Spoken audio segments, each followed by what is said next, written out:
Hello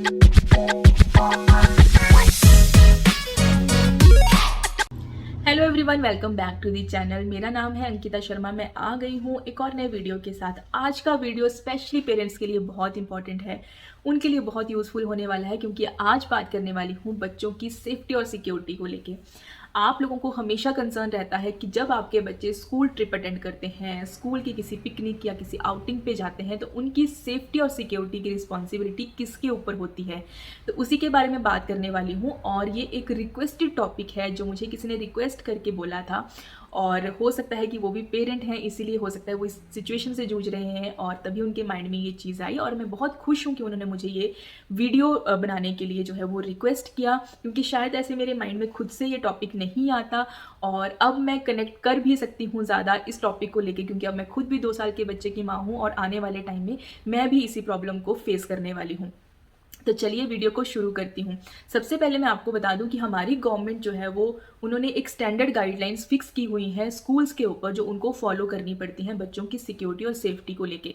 तो अगर कोई स्कूल उस सेफ्टी और सिक्योरिटी को फॉलो नहीं करता है तो आप कंप्लेंट कर सकते हो लोकल मॉनिटरिंग ऑफिसर को, स्टेट मॉनिटरिंग ऑफिसर को, डीसी को, जहाँ भी जो है वो आपका एरिया है, और वहाँ पे जो कंसर्न अथॉरिटी है वहाँ पे आप कंप्लेंट फाइल कर सकते हो, ताकि उस स्कूल के ऊपर एक्शन लिया जाए।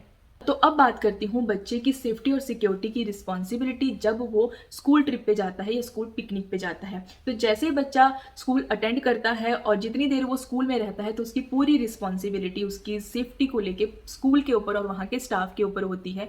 और जैसे कोविड की वजह से ऑनलाइन क्लासेस हुई, तो ऑनलाइन इंफ्रास्ट्रक्चर की रिस्पॉन्सिबिलिटी भी स्कूल के और उनके स्टाफ के ऊपर ही थी।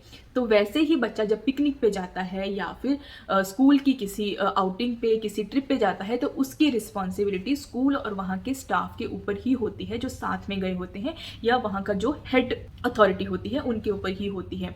मैं आपको बता दूं कि बहुत सारे स्कूल होते हैं वो अपनी रिस्पॉन्सिबिलिटी को कम करने के लिए कहते हैं कि हमने जो है वो पेरेंट्स से कंसेंट फॉर्म साइन करवाया था बच्चों को ले जाने से पहले। लेकिन कंसेंट फॉर्म साइन करने का मतलब ये बिल्कुल नहीं होता कि स्कूल अपनी रिस्पॉन्सिबिलिटी नहीं निभाएगा। जो रिस्पॉन्सिबिलिटी वो बच्चों की सेफ्टी, अपनी बच्चों की सिक्योरिटी को लेके स्कूल के अंदर जो है वो रूल्स को फॉलो कर रहा था, सेम रूल्स उसको फॉलो करने हैं जब वो बच्चों को पिकनिक पर लेकर जाते हैं या फिर किसी ट्रिप पर लेकर जाते हैं।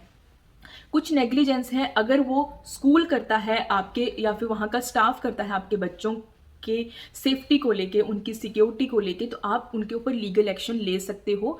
नेग्लिजेंस कैसा हो सकता है? मान लीजिए आपका बच्चा ट्रिप पे है, मान लीजिए आपका बच्चा पिकनिक पे है, उसको कोई मेडिकल इमरजेंसी आ जाती है, उसको चोट लग जाती है, या फिर उसको पहले से कोई मेडिकल प्रॉब्लम थी, उस टाइम पे वो मान लीजिए गिर जाता है, उसको कुछ भी प्रॉब्लम हो सकती है, तो उसको सबसे पहले मेडिकल फैसिलिटी प्रोवाइड करना उस स्कूल स्टाफ का ही काम है जो साथ में गया है।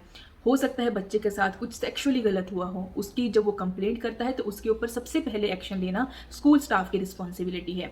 जहाँ पे आप बच्चे को लेकर गए हो वहाँ पे बच्चे को स्टैंडर्ड क्वालिटी के हिसाब से हाइजीनिक फूड देना, वाटर देना, टॉयलेट की फैसिलिटी होना, ये बहुत ज़रूरी है, और ये स्कूल स्टाफ की ही रिस्पॉन्सिबिलिटी बनती है।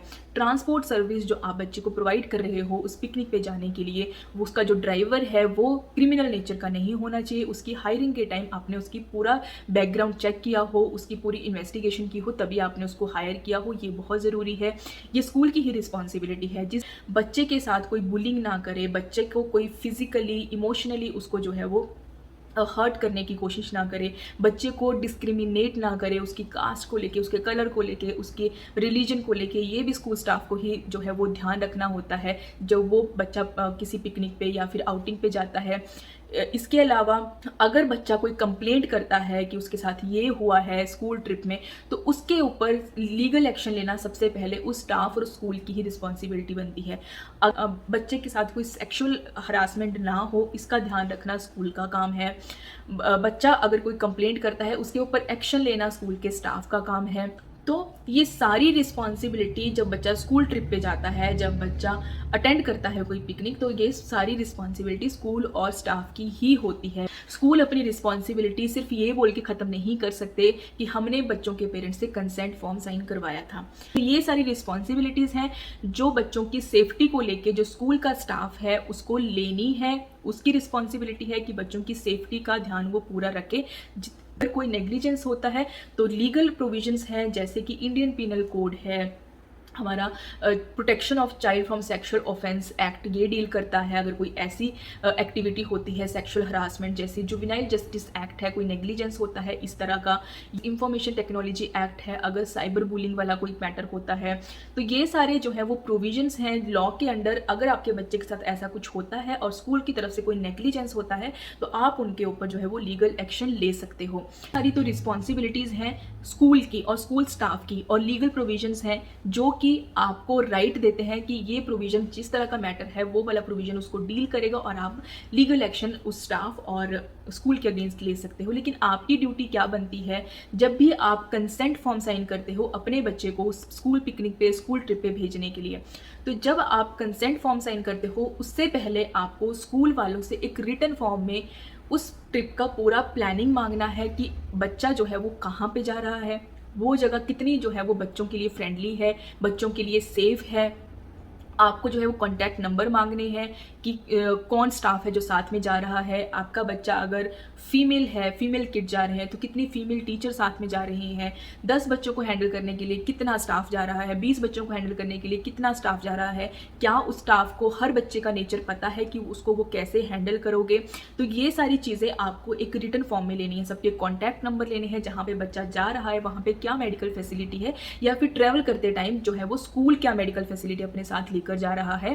तो ये सारी चीज़ें पेरेंट्स को भी चाहिए कि जिस टाइम पे वो कंसेंट फॉर्म साइन करते हैं उससे पहले स्कूल वालों से एक रिटन फॉर्म में मांगे, ताकि उनके पास एक रिकॉर्ड रहे कि उन्होंने ये चीज़ बोली थी कि ये सब कुछ करेंगे, इसके अलावा उन्होंने ये नेग्लिजेंस किया, ये सारी चीज़ें फॉलो करने के लिए। तो आपके पास एक स्ट्रॉन्ग जो है वो प्रूफ बन जाता है, आपके पास एक स्ट्रॉन्ग आर्ग्यूमेंट्स बन जाता है अपना मैटर जो है वो प्रोसेस करने का। किसी के साथ गलत नहीं होना चाहिए क्योंकि ये बच्चों की बात है, लेकिन हमेशा जो है वो अपने बच्चों की सेफ्टी को लेके हमेशा आप लोगों को अवेयर रहना चाहिए। और इसीलिए मैं बोल रही हूँ कि आप लोगों को इन रिटन फॉर्म ये सारी चीज़ें पहले स्कूल की तरफ से लेनी चाहिए, ताकि आप लोगों को ये पता हो कि अगर आपके बच्चे का कुछ गलत होता है तो आपको उसके बाद क्या एक्शन लेना है। तो आई होप आपको वीडियो थोड़ी सी यूजफुल ज़रूर लगी होगी। अगर लगी है तो प्लीज़ लाइक करना, शेयर करना। ना कोई आपके माइंड में टॉपिक है तो आप मुझे कमेंट करके बता सकते हो। इसके अलावा जो गाइडलाइंस हैं गवर्नमेंट की वो मैं डिस्क्रिप्शन बॉक्स में छोड़ दूंगी, आप लोग खुद से भी पढ़ सकते हो क्योंकि गाइडलाइंस बहुत ज़्यादा लंबी है। तो अगर कोई स्कूल जहाँ पे आपका बच्चा पढ़ता है उन गाइडलाइंस को फॉलो नहीं करता तो आप कंप्लेंट कर सकते हो। कुछ और इस वीडियो के रिगार्डिंग पूछना हो कमेंट करके पूछ सकते हो, ईमेल आईडी डिस्क्रिप्शन बॉक्स में है वहाँ भी पूछ सकते हो। आज का वीडियो यहीं पे ख़त्म करती हूँ, मिलती हूँ नेक्स्ट वीडियो में। आज के लिए बाय बाय।